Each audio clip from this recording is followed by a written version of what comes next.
What time is it? Oh, you know what time it is. Hey! It's POCH o'clock, baby. Come on. Goodness gracious me. What a result. What a result indeed. Chelsea 5, West Ham United zilch. As ever, please do smash that subscribe button. I'm so close now to 8,000. If we could get to 8,000 subscribers before the end of the season, it would be a miracle, but it would be very much appreciated heading into next season and the Euros as well. I'll be doing Euros watch-alongs on this channel, so stay tuned for that. Every single match day I'll be doing streams for that tournament, as well as obviously pre-season and the next season. But as for now, we still have 3 games remaining, and I make no two ways about it. I make no two ways about it. I make no mistake about it. I was nervous, so nervous coming into this game. I really was worried that we would.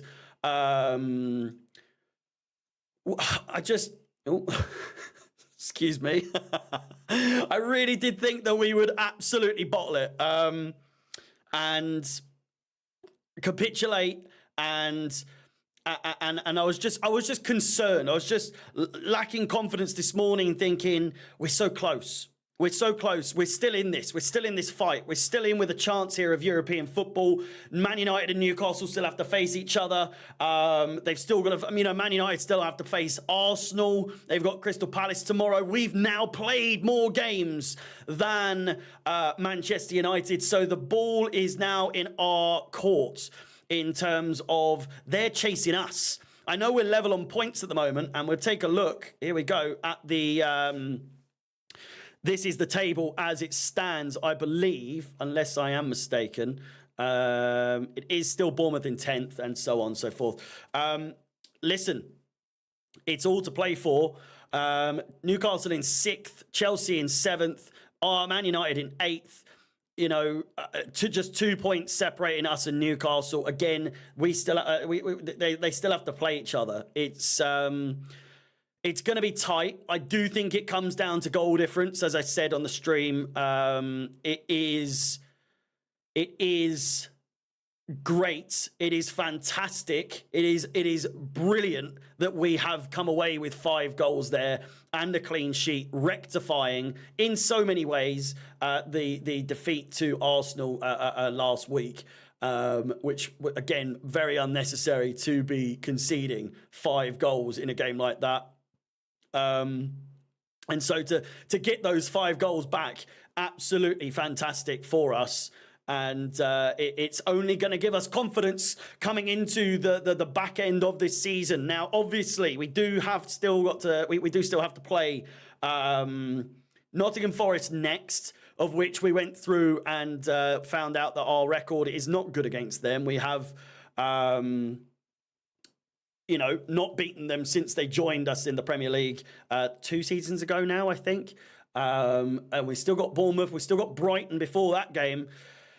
Hopefully this will bring some momentum. Now, into actually talking about the game, we certainly dominated, to say the least. 70% possession to their 30%, 25 shots to their 13, 6 big chances, all that good stuff. But at the core of it all, I saw nothing short of team cohesion, teamwork, team play, just a togetherness that we haven't seen, not only this season, but for a couple of seasons now, where it seemed like we had a team full of individual players. And this is, I would argue that this is the first real game where we saw nothing but team effort together. Madueke squaring the ball to Jackson, even though he could have probably had a shot himself, is a sign of the times. It's a sign that we have absolutely improved, all around. This time last week or 2 weeks ago, Madueke was crying over not getting a penalty and fighting for the ball and arguing that he should have the penalty and blah, blah, blah. No teamwork, no team play there. And in the space of 2 weeks, he's now been made to square the ball. Not made to, but he did it himself, squared the ball. It's that alone is a sign that we have progressed in the right direction. And yeah, just, I mean, overall, I feel like now Chalobah has proven that he has been instrumental. I think he's proven. I would argue it might be early days, but I personally think, based on what we knew about Chalobah before Disasi joined and now at the back end of the season, the passes that he puts together, the tackles he puts together, the finishing that he puts together. You know, he could have had another goal today from the corner if it was just a bit more power, a bit more accuracy on it. I mean, it was accurate, it was on target. But yeah, I think he was really unfortunate not to get another goal. 2 goals in 2 games, 2 headers as well. But his through ball to Madueke was just sublime, just absolutely sublime. And I think for that, this game alone, I think he's put beyond reasonable doubts that he is the more desirable, the more well-rounded, the better player out of him and Disasi, which is obviously not the rivalry. There is no rivalry, but it is the comparison you see of like who's better, Disasi or Chalobah. Been no question in my mind who I've thought has been better this whole time. And I think people need to start putting respect on Chalobah's name. To be quite honest with you, he's never got the plaudits he deserves. He's never got the respect he deserves, and even out of position, he could play right back, but he played right back today. He was absolutely phenomenal from start to finish. Thiago Silva, his assist, what a goal, leading towards Madueke's a goal in this game. Just really good, really commanding the place. I do think that we might see a bit of a resurgence from Benoit Badiashile, all thanks to Thiago Silva. If you were watching at times in the game, he was just having a go at him the whole time, but not, I wouldn't say negatively, but the amount of times he would say, don't pass it back to the keeper, play it forward, loft it forward, because we know Badiashile has a foot on him. We know that Badiashile has the potential to do those through balls, much like we saw with Trevor Chalobah to today. Thiago Silva does it as well, but Badiashile just needs that guidance. I think he's just missing a few bits here and there. He's lacking in confidence, as we've seen over the last couple of weeks. And I think Thiago Silva, in the very few games that he has left for Chelsea Football Club, before he moves to Fluminense, we might see yet the impact that Thiago Silva has on young, impressionable defenders such as Benoit Badiashile and so on. Cucurella, I think, had a really good game. Got battered left, right, and centre. Obviously, playing in that inverted role once again that we were playing in. That again, I'm so confused why Pochettino didn't implement this style more regularly throughout the season, even though we knew it worked during pre-season, to now never play it, and now suddenly we are playing it. Who would have thought? We're good again. We're winning left, right, and centre. You can't stop scoring when you're Chelsea at the moment. Conor Gallagher, I'm trying to remember his goal. Oh, how could I forget? What a finish. He could have easily had a hat-trick. He was through on goal after he scored, but he also hit the bar as well, and probably should have scored from there. But all around, again, a really good performance from Conor Gallagher, a fantastic finish, well-worked goal from start to finish again, and yeah, just so good, eh? As a team. Caicedo, probably the man of the match today.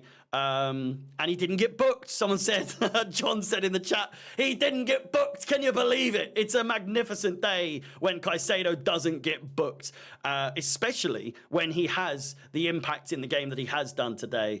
Charging forward, charging back, making tackles, and all whilst not getting booked at the same time. I thought he was fantastic.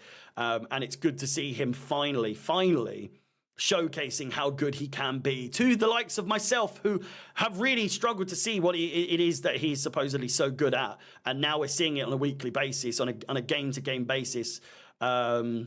Just brilliant. Just really, really good. Moving forwards, Madueke, obviously a brilliant game from him. Shameless, not the word. selfless, shameless, selfless pass across goal to Jackson. Again, I said at the beginning of the stream that it's good to see Madueke being more of a team player and not focusing so much on him. He was unlucky not to score earlier, but he won the corner and then scored from the corner, so he got the goal that he rightfully deserved and that he's earned, really.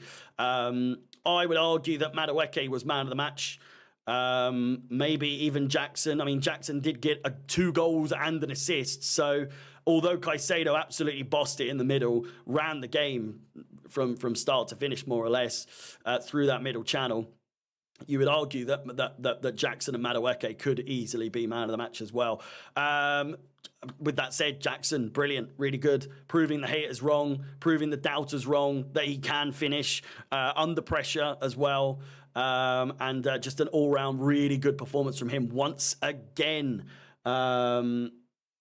Elephant in the room, Jackson has had an outstanding season when we look on it. I mean, David, you're absolutely right, mate. It's just a really, really solid season. He's obviously had highs and lows, but you compare it to other strikers throughout the seasons that we've had that have come after Diego Costa, and they really haven't come even close to what Nicholas Jackson has done for Chelsea Football Club. Albeit, if this is his first season in the league, where is he going to go from here? He's 11th in the top scorers with 13 goals, 5 assists, and he's scoring every 0.46 90 minutes, if that makes sense. 46 minutes he's scoring. So, I mean, faultless, but obviously he's a bit of a goofball at times, isn't he? So it does make sense that people have criticisms on him. But either way, Pice has just tweeted that Chelsea are demanding that Maurizio Pochettino finishes in a Europa League position. So we're applying pressure now. We're applying pressure now onto Pochettino. What a weird time to do that when we're doing well, when we're starting to showcase our talents, we're starting to showcase team ability and all that sort of thing, and now we're demanding a European spot, Europa League no less, Europa League, not Conference League, but Europa League. Last but not least, Palmer, brilliant performance from him. Some of the through balls he was doing was absolutely phenomenal. But Mudryk, certainly a much, much, much better performance from him that we've seen. I thought his passing was way more controlled. He was a lot more confident on the ball. He made some nice little tricky moves, some nice back heels and all sorts. I just think that in time, I've been critical of him, but I'm not being a dick when I say that I have called him shit and all this sort of thing, but he is, or has been. He's not. You can clearly see what is capable of Mudryk, but in time, I still think a loan spell is going to be good for him. But yeah, a good performance from him nonetheless. With that said, that's pretty much it. Maurizio Pochettino, it's seemingly pulling the strings in the right directions. We saw Casadei, we saw Nkunku come back, we saw Malagusto come back. It was a great performance from everyone involved. But yeah, thank you so much for watching. Angeline, thank you so much for the 12-month resub. Really, really, really goes without saying that I am very, very appreciative of you and the rest of you as well. Thank you. Please do like the video. It really does help. Subscribe. We're getting so close to that 8-hour special. 8,000 subscribers. Again, if we could get there before the end of the season, that would be fantastic. If not, then we probably will during the Euros. But either way, enjoy the rest of your evening. Enjoy the rest of your bank holiday weekend if you do if you have got that. And join me in just a few minutes. Playback.tv/Alex Goldberg. I will put the link in the chat now. I will be going there live in just 5 minutes time. I will see you over there. Alex is on there. Felix Johnston's on there, and a few others will be as well. But until then, thank you so much for watching. My name is Harry Up. Chows! Don't forget, it's POCH o'clock. Thank you for watching. See you later. Goodbye.